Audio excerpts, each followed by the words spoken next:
when you're younger, it starts with you adapt to your parents' music. If you have an older sibling, it will come a time where around middle school, you will adapt to their music. So around middle school, I got introduced to a band called Under Oath, which is a hardcore band, and Emery, which is also in the hardcore vein. And it just completely shook my little 12-year-old body. And ever since I'm going into high school, I was a complete scene kid, going to shows, eyeliner, the whole 9 yards. I would cut my own hair, razor it. Like I was 100% in. The summer-ish leading into my 8th grade year was probably like the year that most defined my music tastes. Because in 2006, Taylor Swift came out with her debut record. And then in 2007, Paramore dropped Riot. And those were like Taylor Swift and Paramore was pretty much all I listened to for a year straight. Whenever I find my old iPod, if it's around somewhere, I guarantee you Misery Business is the #1 played song on that iPod.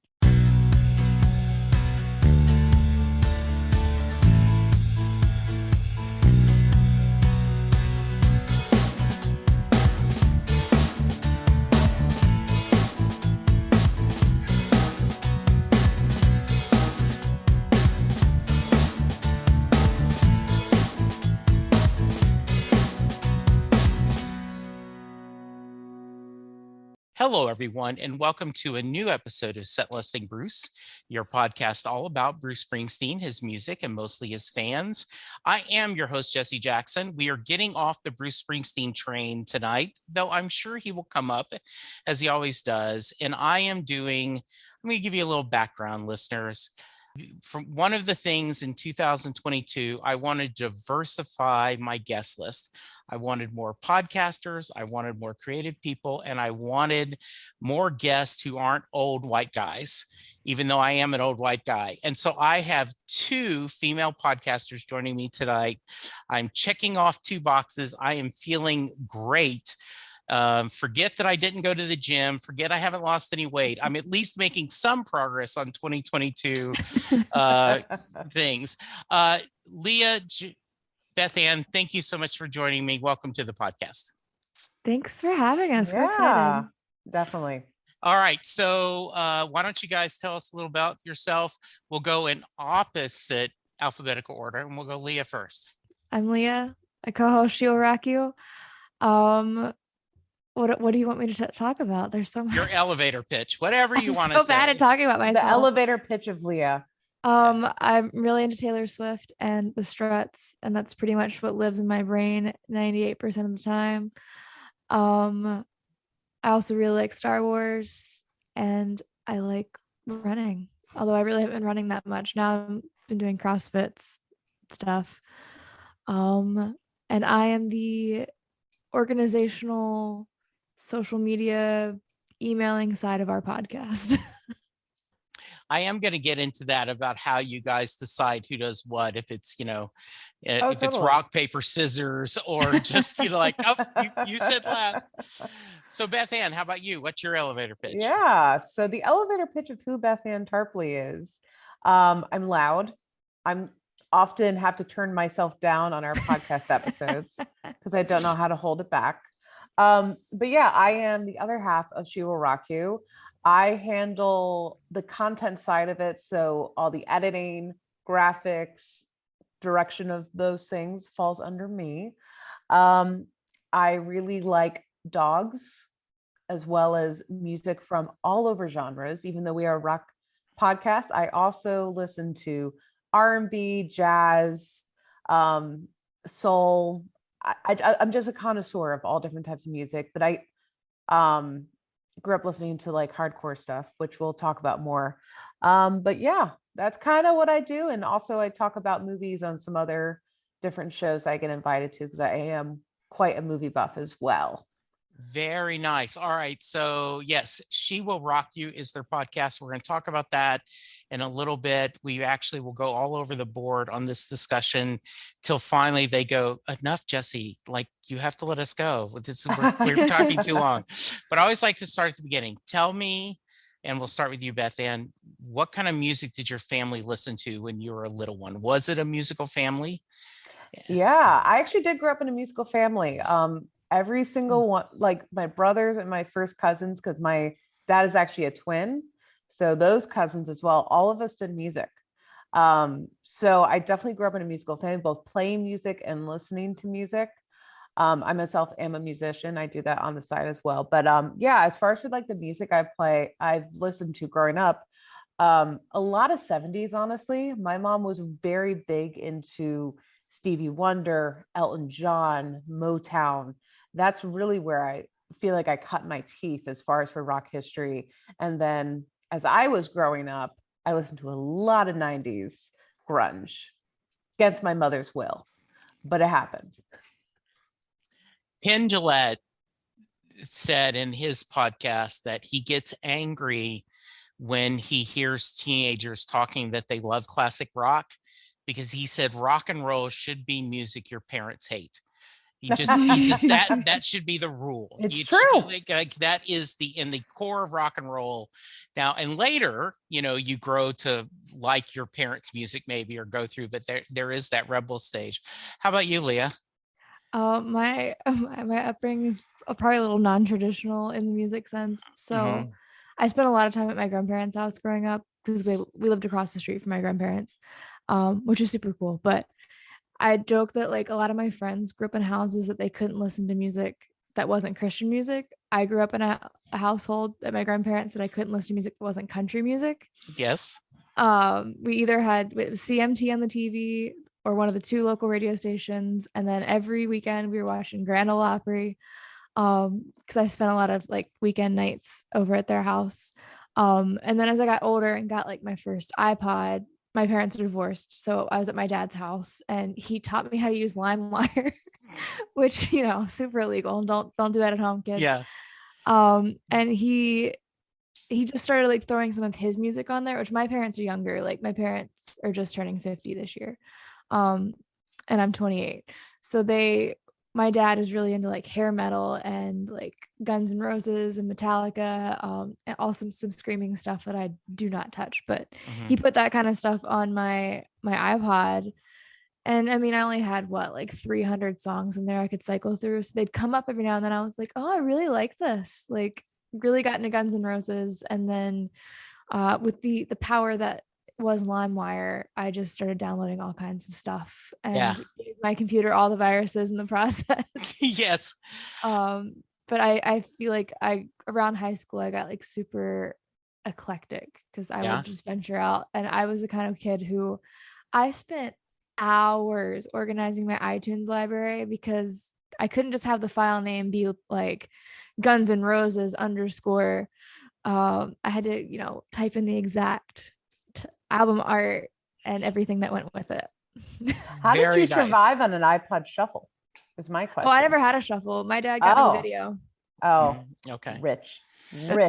What was I can't remember what comedian made this joke, but I find there are a lot of truth in it, that especially back in an iPod, with an iPhone now, a lot of times you're just, your iTunes catalog ends up getting, automatically loaded. But back in an iPod, you had to pick what songs you wanted. And yet how often did you hit skip when you were listening to it? Like, why am I skipping? If I thought enough I was going to upload this song, why am I now skipping it? But it is the truth, right? All the time. So Leah, I grew up, my dad was in the Army. And so we moved around a lot, and my mom was very much a mama's and daddy's girl. And so anytime my dad would be stationed overseas, she would pick up and move back home to, in a house either next door to my grandparents or in a city close to it. So I spent a lot of time at the dairy farm. And as I make the joke on my podcast, I listened to both kinds of music, country and Western, growing up. A Blues Brother joke. And true story, I went to Ohio to visit my dad's parents, so my other grandparents, not the ones in Louisiana. And I had cousins, and they were shocked at like 1968, 1969. I could not name all four Beatles. Because, boy. now I could name every Johnny Cash song and Merle Haggard and Hank Williams, but yeah, I'm like, there, I guess there's this George guy and Paul. I mean, I didn't know. So absolutely. High school, you guys getting older and you're finding it. What you guys, you talked about some grunge, you talked about finding hair metals. What, as you continue to grow older, how did your musical taste change? And we'll start with you, Beth. Yeah, I mean, I think, when you're younger, it starts with you adapt to your parents' music. Right. But if you have an older sibling, it will come a time where around middle school, you will adapt to their music. So around middle school, I got introduced to a band called Under Oath, which is a hardcore band, and Emery, which is also in the hardcore vein. And it just completely shook my little 12-year-old body. And ever since I'm going into high school, I was a complete scene kid, going to shows, eyeliner, the whole 9 yards. I would cut my own hair, razor it. Like, I was 100% in. And there's even this, I talk about this sometimes, there's this infamous church directory photo where it's my mom, and then it's me standing, she's sitting in a chair, and I'm kind of, lurking over in that church pose. Yes. I have the bandana tied in my hair. It is black, jet black, and these thick eye-lined raccoon eyes. And let me tell you, it's a moment. It's a moment in history that I don't know if it will ever be repeated, but I'm glad it's on photo because it's something. Was the youth pastor praying for you often? Yeah, but like, for that time, like I also listened to a lot of Christian hardcore, so like, oh, all right, yeah, fine. You know what I'm saying? That's But How about you, Leah? The summer-ish leading into my 8th grade year was probably like the year that most defined my music tastes. Because in 2006, Taylor Swift came out with her debut record. Yeah. And then in 2007, Paramore dropped Riot. And those were like, Taylor Swift and Paramore was pretty much all I listened to for a year straight.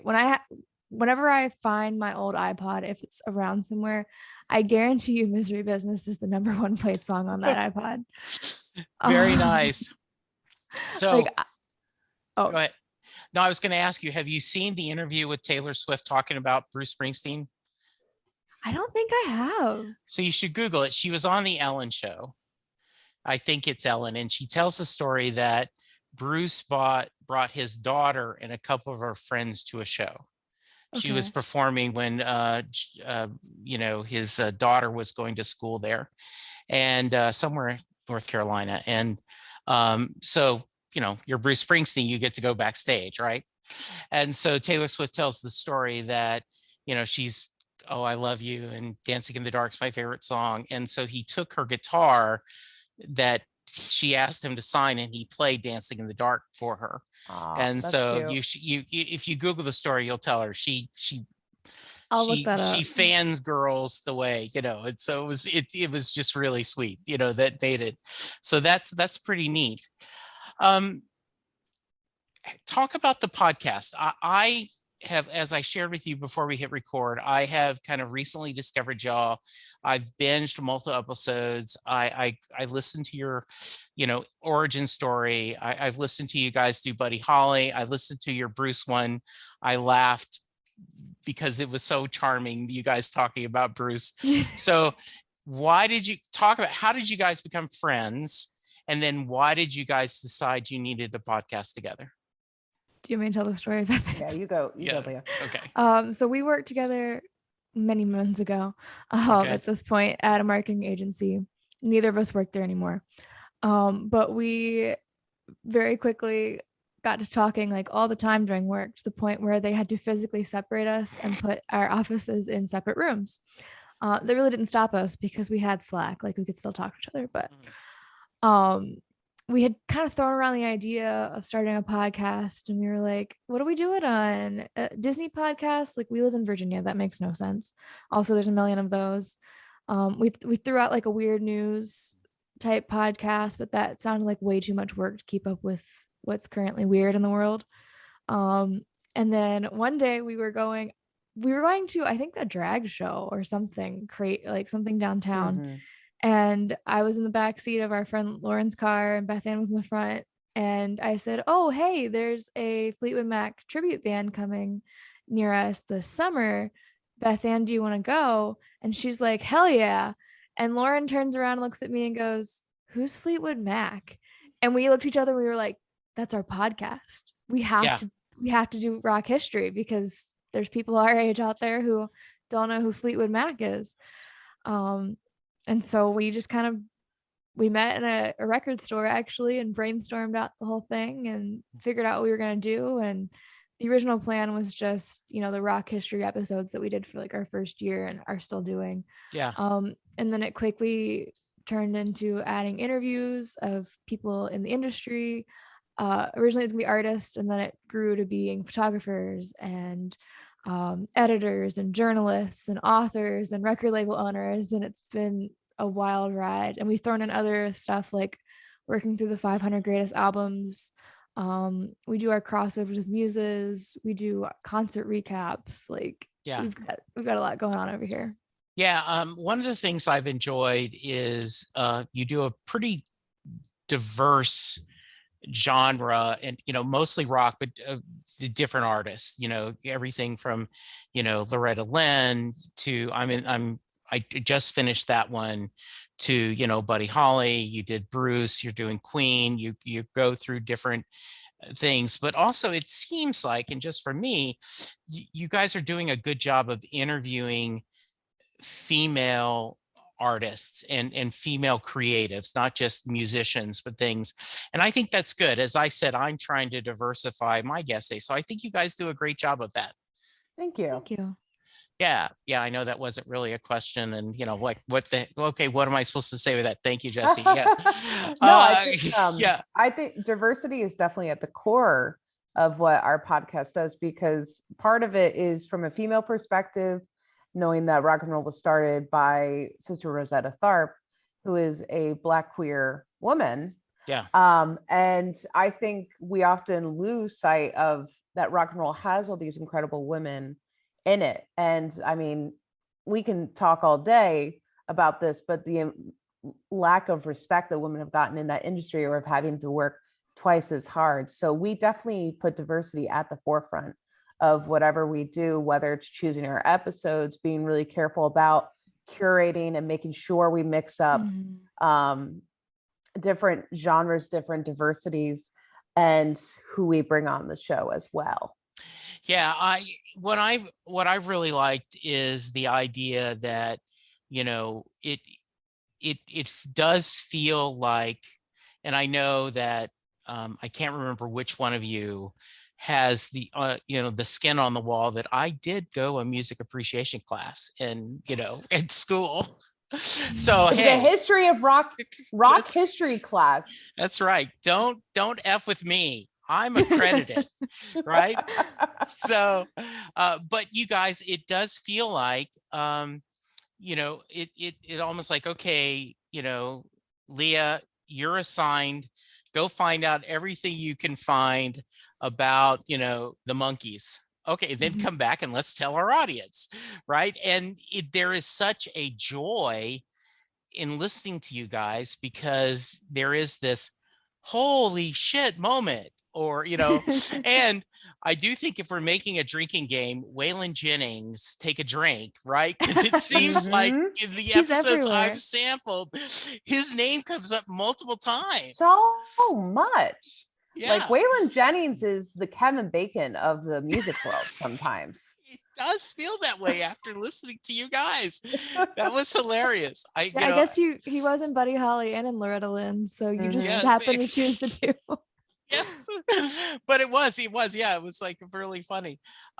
So you guys mentioned, though, in your origin episode that you thought about doing a complaining about people theory I podcast. Forgot about that. What was that? Do you guys remember? I have no recollection, Leah. I think it had something to do with like going into the Facebook groups and like pulling people who were complaining about dumb stuff. And mocking them? That? Those food fight posts recently would have been perfect Oh content my for that. gosh, yes. For some reason, food fights keep happening in our city, and we really don't know why, like at restaurants. And it Yes. happens like every day. And it shows up on our traffic page, the people who scam police radars and whatnot. And it's like there was a 20-person food fight at a seafood restaurant. Crab legs swinging. It was. We're not making this up, I swear. I This wish I happened. could make this up, but it's not. It's not possible. And then there's been fist fights breaking out at our Mexican restaurants Twice. twice. And then what was the other one? At a diner, there Yeah. was another food fight that started. Mhm. I don't understand. Our town is something else. Well, the reason why I was laughing at that because this, the local sports station I listen to, they'll throw in a fake, New York or Philly accent. They need to be ripped, right? And I think about that. I've had especially social media, you run into people that need to be ripped. I ended up having to block one Springsteen fan because like every like once a week. So Bruce, when you get basically, and I'm paraphrasing, Bruce, when you get off your acid tour, like, Oof. okay, like, hey, Bruce, what you keep saying you're going to do this soon. What is soon? Come on, you become a used car guy. And I'm like, okay, and I won't bore you, but I went through, here's all the shit he has done in the past 2 years, including doing a podcast with President Obama, Yeah. Yeah. doing, Broadway, back on Broadway, has released, 2 new albums in the last 3 years, plus the No Nukes concert. He's done some shit, but I guess not enough for you. And Some fans feel like they are owed something every single day by their Yes. favorite Yeah. artist, and I don't understand it. Exactly. Like me and Leah are often talking about like you have to respect the artists. yeah, And people just like Leah was saying, it's like this almost fan service, like you have to give me more. And I think social media definitely amplifies it. yeah, But there's Mhm. still a human behind it. Like you got to respect their time. yeah. He's a 71-year-old guy. Let's, and I don't know, we have had this freaking pandemic, right? Yeah, So, right. let's that. How has the podcast changed? You mentioned a little bit. I think the interviews, what made you decide to start doing interviews with creative people, in either one of you? Really? I mean, someone just asked, like, Yeah. can we get interviewed? I'm like, sure. Sure. Yeah. And we did it. And it was a random little, I don't want to belittle them, but like it was a Yeah. random band out in New York City. 12th Human. And That was our first 12th interview. Human. Yeah, that was the first one. And they're really nice, but it was definitely like a learning ground for us of how to do interviews. But it kind of just kept happening to us. So we're like, okay. And then we started reaching out to artists and they surprisingly got back to us, which I didn't think was going to happen. And it kind of just snowballed from there. Why do you enjoy that part of it? What has been fun about that? I think as our podcast started, we started at a point of looking back at history, which I'm a firm believer of always looking back at history to help plan your steps for the future. And I think that applies in many different scenarios. But in a music standpoint, it's really come in clutch with these interviews because you're getting not only a glimpse of the past, you're seeing where music is going with newer artists and up and coming artists. And there's some artists that we're in contact with that have been around for a little bit, but then they're doing new things.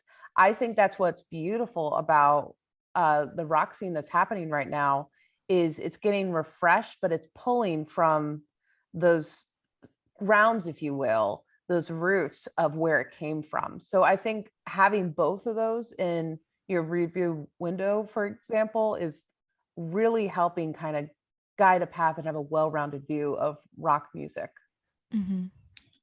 You guys have mentioned on the podcast that you feel you guys have a pretty good local music scene. Do you want to talk a little bit about that? Local to us is not what I think some people think of as Okay. local. Like we can't walk out in our front yard and see a show. Like we got to No. drive an hour to Yeah. 2 to 3 hours. but that I will say we live like 2 hours from UNC Chapel Hill. Okay. And that scene specifically, I feel like is getting really, really cool, really, really fast. They have several just little venues, like Right. 50 to 200 person venues. And it seems like a lot of artists, at least that I'm interested in, are coming through there now. And that didn't happen for like pre-pandemic, even like that just didn't happen. I think I have like 4 shows this year in that area, which is wild to me. Like I used to drive to DC or all the way to Raleigh to see like one arena show a year, and that was it. Yeah. That was all I got. So it's cool to, because I've lived here in the middle of nowhere my entire life, so it's been cool to see it kind of creep into my little circle a little bit more. Well, because I moved to Dallas in 86 from Louisiana, my wife and I. And so around 88, 87, 88, we discovered Deep Ellum and Edie Brickell and the New Bohemians, other, Reverend Horton Heat. There were other Dallas bands. And the lady I mentioned to you, Sarah Hickman, that is ended up have a very interesting career. But there is something beautiful about finding local bands or bands that, like, I was really, I had tickets to go see Lily Hyatt, which is John Hyatt's daughter, which I think is really talented. And it's kind of fun to go see these in more intimate venues, to hear these different, where they're singer-songwriters or they're rock and roll bands or what Americana or whatever, soul, whatever you want, to kind of hear them creating new music, right? Absolutely. Yeah. So what's next in the podcast? What do you guys think? What's your plans now? Oh, good Lord. Survive, breathe, eat. Yeah. I mean, honestly, for us, we're kind of just rolling at this point. We have just been experiencing, I think, I would say since last year, exponential growth, which we're so thankful for.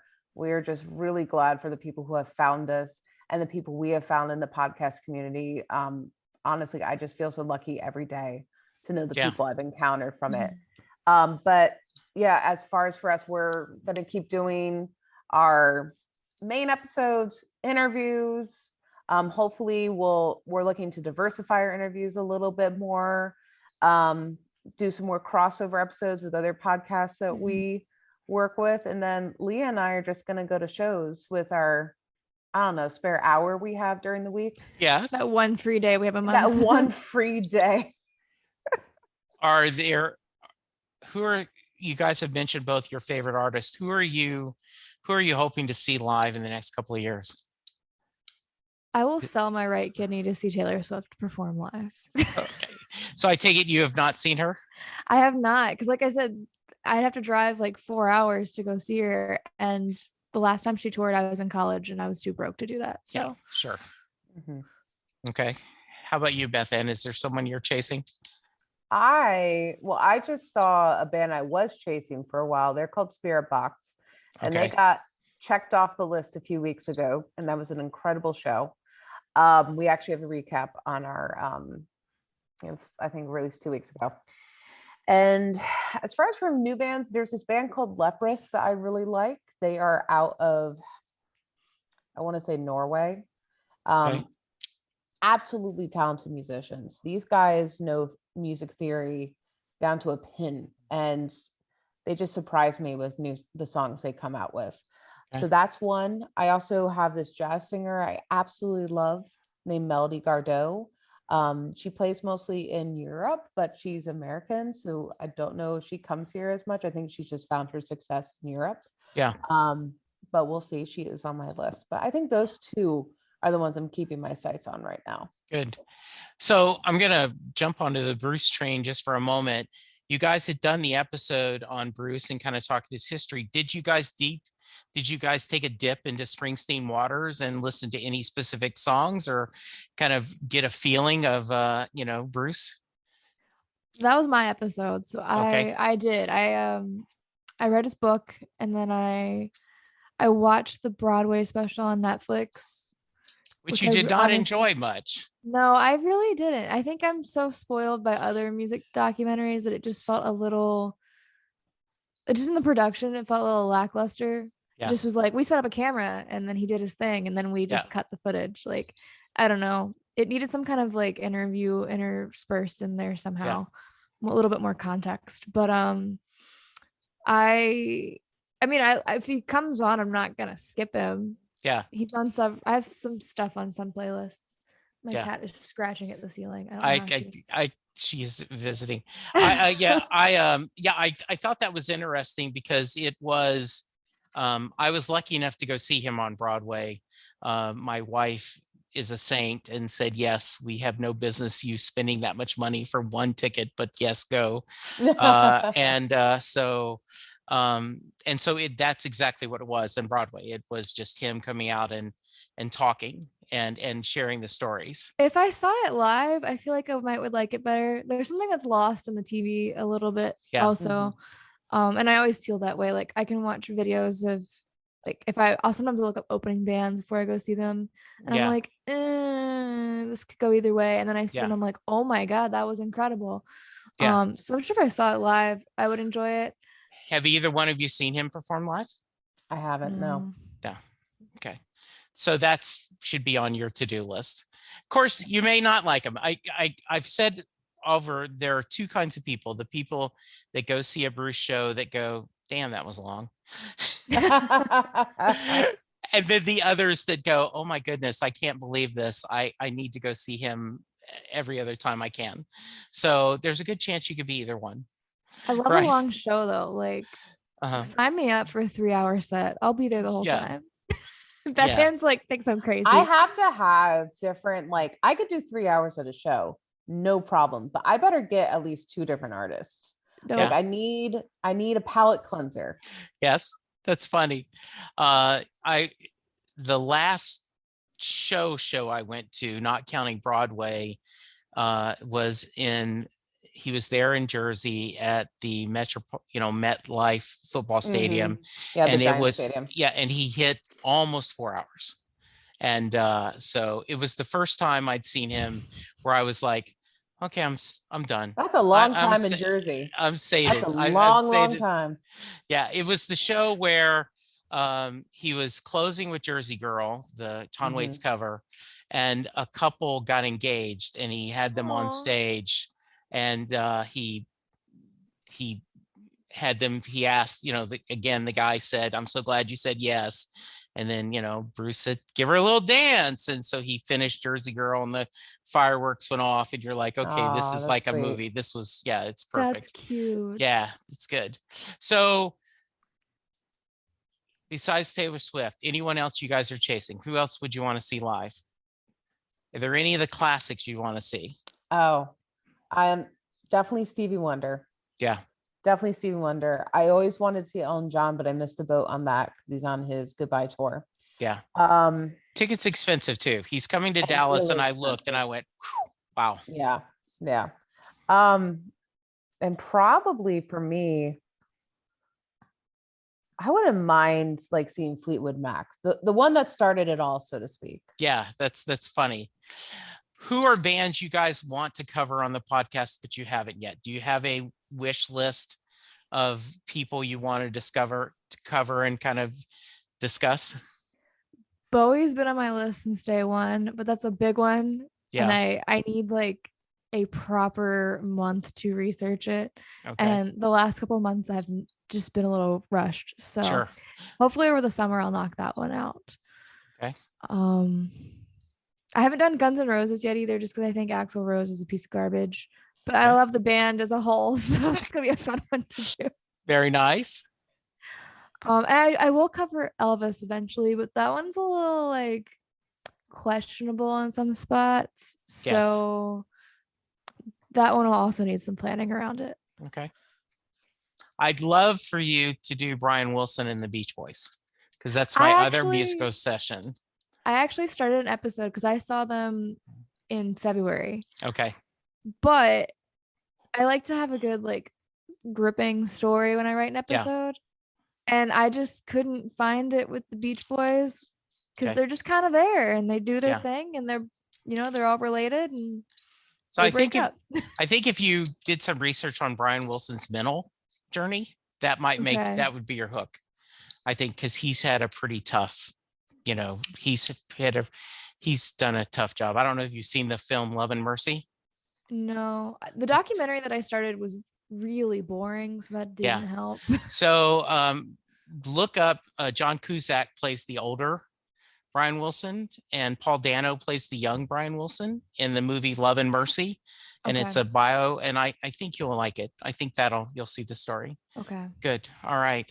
All right. So what else should I have asked you that I haven't? Ooh. What's a great story that you're like, man, Jesse should have asked that? I mean, I don't know, Leah. What's a good story? I have my Bruce adjacent concert story. Please, I'd love to hear it. It's so my current favorite show that I've ever been to was this past September. I followed the Struts, which are my favorite band. This is good. Okay. For 4 days. It Okay. started in Asbury Park. Okay. And so they were supposed to play the summer stage at Stone Pony, but the weather was horrendous. It was like really cold and rainy. So they ended up canceling the outdoor show and they moved them indoors, which I was like, hell yeah, like I'm not driving up to New Jersey ever again. So this is my chance to see a show in the Stone Pony. I'd go back to the Stone Pony, let's be real. But yeah, I know. It was not the experience that I thought I was getting when I woke up that morning. I thought I was gonna be outside all day, and I was like, yeah, indoor show. So they moved it indoors and they split it into 2 shows. And we got there and they were like, if you want to leave and come back, we have extra tickets. Like, we're not going to fill the second show, so you can buy a ticket for the second show. And I was like, well, I'm already here. Like, our hotel's right there. Yeah, I'm going to see 2 shows. So the first show was just, it was super exciting just for the fact that it was like my first show back in 2 years in a room, like with everyone's body pressed up against each other. Mm-hmm. It was almost a little overwhelming at that, like, to do it again after so long. And like, it was just it was their normal set, whatever. And then sometime between the first and second show, we left and the rumor started circulating that in the first show, they did do a Springsteen cover. They did a cover of Hungry Heart. And it was so good. Like, I go back and I watch, like, people make fun of people who take concert videos, but I literally go back and watch that video on my phone at least once a week. I didn't like that song that much until they covered it. And now every time I hear it, I heard it in Walgreens the other day. Yeah. And I was like, I love this song now. Like, I really do. So then between the 2 shows, the rumors started circulating. They're like, Bruce likes to pop into random shows. And I heard a rumor he might show up tonight. Like, he doesn't need a ticket to get in. He just walks up and they know who he is. And I'm like, yeah, they know who he is. Yeah, sure. And so the rumor started happening because the Struts have played with him a few times and like they're friendly, I guess. Yeah. Those rumors started that Bruce was going to come to the second show. I don't know who started that. And so they're laying out the set list for the second show we're in. I'm on the rail again. And they lay them all out and tape them to the floor. And then immediately they come back and rip them all up. And then they just write at the bottom, like, surprise song. We were like, it's gotta be Bruce. Yeah. It wasn't Bruce. It was David Bryan from Bon Jovi, which was still super cool. And they did Living on a Prayer together. But I see why I had a newfound appreciation for Asbury Park after that night, because it was just pure magic inside the Stone Pony. Like, yeah. I can't describe it. I've tried to describe it on our show when we did the recap. Unless you were there, you can't imagine what it was like. And then to walk out and then see the greetings from Asbury Park, New Jersey neon sign, like, I think about that night all the time. Yeah. That's a great story. And that's funny that you're, oh, wait a minute, I should be happy about this. This is a nice surprise. Yeah. I think, yes, it is. It's easy to mock people that film, but then think about it. Before the pandemic, Brian Wilson, as I said, was my first musical obsession before I got into Bruce the way I was. And he was touring and he was there in Jersey and Bruce was at the show. And then for the encore, he came on stage, played guitar and sang a little bit. And I've said this only slightly tongue in cheek. If I had been in that show, God could take me. Right. Like, let's, like I'm not worried about seeing grandkids. I'm not worried about my son getting married. I'm not worried about hitting my 50th wedding I anniversary. love it. I had love it. seen Bruce Springsteen and Brian Wilson on stage together. It doesn't get any better, right? You got your priorities in line. Exactly. There we do. Oh, that's great. That's good. How about you, Bethanne? Do you have a almost Springsteen story? The closest I have is just listening to the Obama Springsteen podcast. I listened to like the first or second episode. Yeah. But honestly, Bruce Springsteen is just kind of out of my realm, only because it's just, when I think of Bruce Springsteen, I kind of put in the category of Billy Joel, Chicago, these songs that have very unique song styles. And that just wasn't part of my realm that I grew up with. But, honestly, I really didn't. What I love about our show is even artists that aren't in my realm, I have an opportunity to actually learn about them. Yeah. So really my Bruce Springsteen knowledge started on that third episode. I think it was the third episode. Was it third or fourth? It was one of the early. Yes, it was very early. Dang. Yeah. And that's where my knowledge really starts, and be like, okay, I think I can really appreciate when someone is, because Bruce Springsteen, he's a big storyteller. Yeah. And I think it's interesting that you started in country and Western, Johnny Cash and all them, who are just storytellers. Yes. And Bruce Springsteen does that in a way and adds this, New Jersey rock and roll big sound to it. Yeah. It translates well in both those worlds. So I'm always interested how he took that and made it in a new way. Yeah. One of my favorite Springsteen's cover is Johnny Cash did a version called Highway Patrolman. Mm-hmm. Which is off his Nebraska album. And I think it is better than Bruce's version. Johnny Cash covers hit different. They do. His 9 Inch Nails cover, what was Fred that? Reznor gave him the song. He's like, this isn't even my song anymore. Which I thought was one of the best, that, in an interview, right? He said, I didn't realize I'd written a Johnny Cash song till I heard him do it. Yeah. I cannot remember who wrote Dream Baby Dream, right, from the Suicide, but Bruce covered that. And whoever wrote that song died a few years ago, and he asked for the Bruce version to be played at his funeral. Because Bruce's version of that was so good. Well, I do episodes, and just throwing it open here, you're welcome anytime. I will take Springsteen newbies and I will give them 10 songs for them to listen to. And then they come back and they tell me they either suck or they don't like them or whatever, because, all I care is you tell a story, right? The podcast, sure. It doesn't matter if you like them or not, as long as you can talk a story. So I would look, both of you, anytime, welcome back going. I like that concept. Yeah. Yeah. So we could exchange, because I, being a 62-year-old guy, I probably can, I have not knowingly sat down and listened to anything of Taylor Swift's.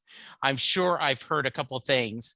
So you could return the favor, right? Like, okay, here are 10 Taylor Swift songs you should hear, Jesse. You could do the same thing. Here is my. You don't want to exchange in my music. Yes. It's all screaming. It's all screaming. And that's okay. There is nothing wrong with that.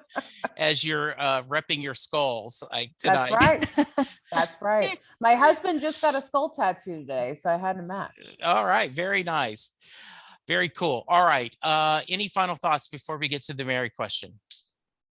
No, I'm ready. Hit me with the Mary question. All right. So if you are listening to this podcast because you love Bethanne and Leah, and you are a priority one listener of She Will Rock You podcast, thank you for taking time and listening to this one. I end all my podcasts not with "Don't Do Drugs," which I think is a great way to end a podcast, but I end it with the Mary question. Jay Armstrong is an honors English teacher. He recently retired, but when he was teaching, he would spend 2 days breaking apart the song Thunder Road. They would look at all the lyrics. They would talk about the themes that Bruce explores in the song. They would compare it to Robert Frost, The Road Not Taken. And then at the end of the 2 days, he would ask his class, does Mary get in the car? So Bethanne, we're going to start with you. Does Mary get in the car at the end of Thunder Road? See, it's a hard question because when I listened to it and I read the lyrics, for me, I wasn't thinking and I knew this question was coming up if Mary gets in the road, but after I listened to the song and read the lyrics, I feel like Bruce was trying to say something different. Okay, please share. I felt like he was actually bringing us, telling a story of giving her an invitation, but I don't think he doesn't give us any notes of does she get in the car or not. He's just telling the story and convincing her. And for me, I don't know, like for me, that's more of an interesting viewpoint, seeing it from that angle. But I guess to answer the question, I'm going to be contrite. No, maybe she just wasn't into it. Well, I actually think I've had a couple people answer that. Let me get Leah's answer, then we'll talk about Leah. What's your? So when I saw this question on the outline, I was like, oh, this is going to be easy. I sent myself into an existential crisis for like 30 minutes earlier because I couldn't figure it out. I was like, there's no right answer. And I think I've settled on my gut feeling. This is just purely based on my gut feeling is she's going to, but she hasn't yet. Like the song ends before we get her decision, but she's going to. I think those are both great answers. So 60% of my people I ask say yes, she gets in the car. 40% say no. You are not the first person to say she doesn't say yes now, but when the singer, we can call him Bruce, goes and later shows that he is worthy of her, and later she gets in the car because he's shown that he can be. And then I have had 2 or 3 people, including Brian Koppelman, the guy who created Billions, said the whole purpose of the song is we don't know. And if we knew it wouldn't be as good a song. Yeah. So Bethanne, yeah. I like that. That's kind of, you have to forgive me, it's 10:30 at night. So no, I understand. It's every other word I'm trying to think comes out. Yeah. But that's how I feel about the song. I feel like it's about the mystery of it. It's about him telling this story. I mean, like we were saying, he's a storyteller. Yeah. And a lot of stories don't wrap it up in a bow. Right. You know what I'm saying? What's her name? Patty Loveless. The one with the holler, when the sun comes up and da da da da. That song ends on a very ominous note. Yeah. It doesn't fill in all the details. And I think really that song's a reflection of that old Americana storytelling. Yeah. Excellent answers, both of you. All right. It is very late. I've kept you up too late. If someone wants to reach you, how can they? All of our info is at shewillrockyou.com. Our Instagram is She Will Rock You Podcast. Our Twitter is She Will Rock the letter U Pod. And you can look us up on Facebook, but who uses Facebook anymore? Yeah, I know. I recommend going to the podcast. I 2 thumbs up. I just think this is a lot of fun. I think you will enjoy yourselves. It is truly one of my new joys, going through your back catalog, and I am honored you guys stayed up late to visit with me, and I would love to have you back anytime. Great. Anytime. Listeners, you go get vaccinated, go get boosted. Please, let's be good to each other because that's the only way we're going to get through this. Thank you, Bethanne. Thank you, Leah. We'll talk to you soon. Goodbye. I want and need your feedback. You can reach me multiple ways to tell me what you like or don't like about the show. You can reach out to give me guest suggestions or maybe to join me on the podcast yourself. We're on Twitter at SetListingBruce or at Jesse Jackson DFW. I have an Instagram, SetListingBruce or Jesse Jackson DFW. Our Facebook page, facebook.com/SetListingBruce. Go to patreon.com/SetListingBruce to find out how you can support the show, and we have several tiers of support. Please go to your favorite podcast player and hit subscribe. And tell a friend about the podcast because that is the way we're going to grow. If you're not tired of hearing me speak, you can hear me on Next Stop Everywhere, the Doctor Who podcast, where Charles Skaggs and I talk all things Doctor Who. The How Many podcast, where me and my friends Gary, Scott, Bob, and Jr. talk pop culture. And finally, my newest podcast, The Last Best Hope for Conversation, a Babylon 5 podcast, where Karen, Lou, and I are going through the TV show Babylon 5 one episode at a time. I am always looking for guests, so please reach out to me, setlustingbruce@gmail.com.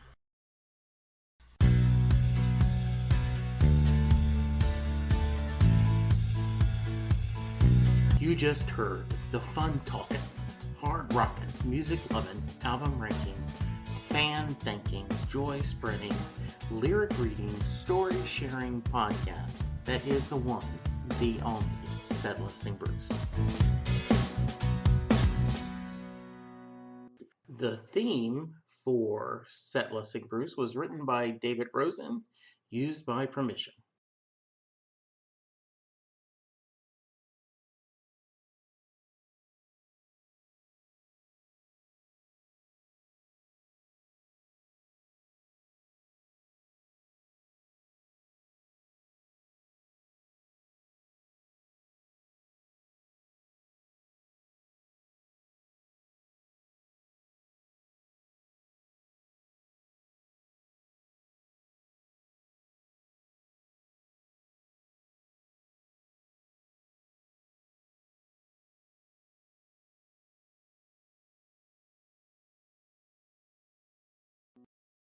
Thank you so much. That was so You're much welcome. fun. Thank What a great you. sign off. I love that. Yeah, That's you know, We're I- saying don't do drugs, and you're saying, yeah, Go you know, get pharmaceuticals. kind of drugs. well, It's a good one.